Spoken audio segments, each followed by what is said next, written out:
Plate 5 రూపాయలు ఖరీదండి, glass 3 రూపాయలు పడిందండి, వాటర్ ప్యాకెట్ 3 రూపాయలు అండి. ఈ రోజుల్లో పెట్టి పెట్టాలంటే నిజంగా మా అన్నగారు పెట్టిన బిక్స్ అండి ఇది.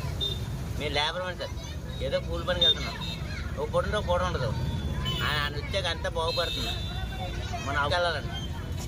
ఇప్పుడు అదే ఫస్ట్ టైం ఏంటి, అదే టైం ఎంజాయ్ చేస్తున్నాండి, అదే రేటు అదే కౌంటింగ్ అండి. బాగా లేదు అంతా క్లాత్ అండి. అప్పుడు ఎప్పుడు పెట్టారు, అప్పుడు దాటి పెట్టారు.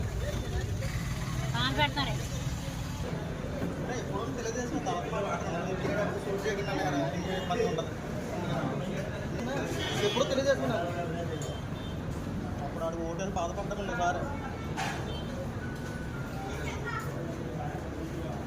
బాగుందన్న, అన్న క్యాంటీన్లో ఫుడ్ అయితే చాలా బాగుంది. అలాంటి స్టూడెంట్స్ చాలా ఉపయోగపడుతుంది. చంద్రబాబు నాయుడు గారు చాలా మంచి పథకం తీసుకొచ్చారు. ఇదివరకు గత ప్రభుత్వంలో ఎన్ని ఆపేశారు, కానీ ఇది ఇలా చేపట్టడం చాలా బాగుంది. నేను చంద్రబాబు గారితో ఉంటాను.